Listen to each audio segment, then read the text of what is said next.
രാവിലെ ബ്രേക്ക്ഫാസ്റ്റിന് ദോശ ഉണ്ടാക്കുന്നത്.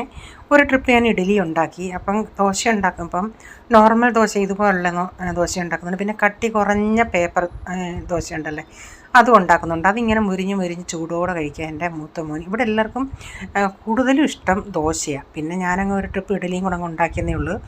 ദോശയുടെ കൂടെ ചമ്മന്തി ഉണ്ടാക്കിയിട്ടുണ്ട്, ചട്നി.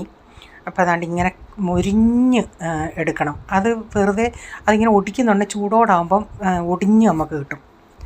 അപ്പോൾ ഇഡലി ഇവിടെ റെഡി ആയിട്ടുണ്ട്. അപ്പം കൊച്ചിനും കൊണ്ടുപോകാനും ടിഫിൻ മസാല ഇഡലി ഉണ്ടാക്കാമെന്ന് വെച്ച്. അപ്പോൾ എല്ലാവർക്കും ബ്രേക്ക്ഫാസ്റ്റൊക്കെ കൊടുത്തതിന് ശേഷം പിന്നെ ഞാനിവിടെ ബ്രേക്ക്ഫാസ്റ്റൊക്കെ കഴിച്ചു. ബ്രേക്ക്ഫാസ്റ്റ് എല്ലാം കഴിച്ചതിന് ശേഷം പിന്നെ ഉടനെ അങ്ങ് തുണി കഴുകാനായിട്ട് അങ്ങിട്ട്. പിന്നെ അതങ്ങ് അവിടെ കിടന്നങ്ങ് ആയിക്കോളുമല്ലേ.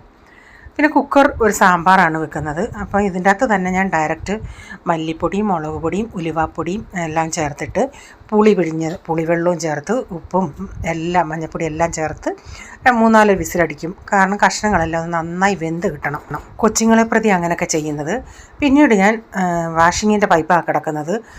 ഇത്തിരി പാത്രങ്ങളൊക്കെ കഴുകിയെടുത്തതിന് ശേഷം മീനുണ്ടായിരുന്നു, അതെടുത്തൊന്ന് വെട്ടിയെടുക്കുന്നുണ്ട് ഒന്ന് കറി വയ്ക്കാനായിട്ട്. അപ്പം കുഞ്ഞയലയായിരുന്നു, അപ്പോൾ അതൊന്ന് വെട്ടിയെടുക്കട്ടെ. അപ്പം സാമ്പാറൊക്കെ ഇവിടെ റെഡിയായി. അതിലേക്ക് ഞാൻ ഇച്ചിരി മല്ലിയിലയും കൂടെ ഇട്ടിട്ടുണ്ട്. അപ്പം മീനൊക്കെ വെട്ടിയെടുത്തു.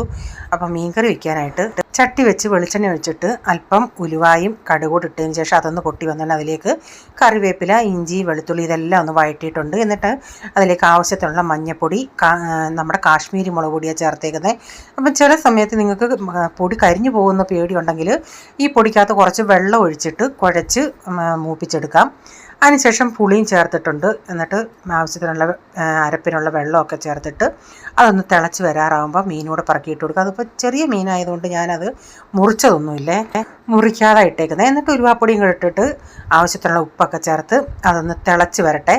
ഒരു 15 മിനിറ്റ് കഴിയുമ്പോഴത്തേക്കിനും ഇത് നന്നായി വെന്ത് വരും. അപ്പോൾ തിളച്ച് വന്നുകൊണ്ടേ പിന്നെ വറ്റി വന്നുകൊണ്ടേ പിന്നെ വെളിച്ചെണ്ണയും കറിവേപ്പിലയും ഇട്ടിട്ടുണ്ട്. അപ്പം നമ്മുടെ മീൻകറി ഇവിടെ റെഡി ആയിട്ടുണ്ട്.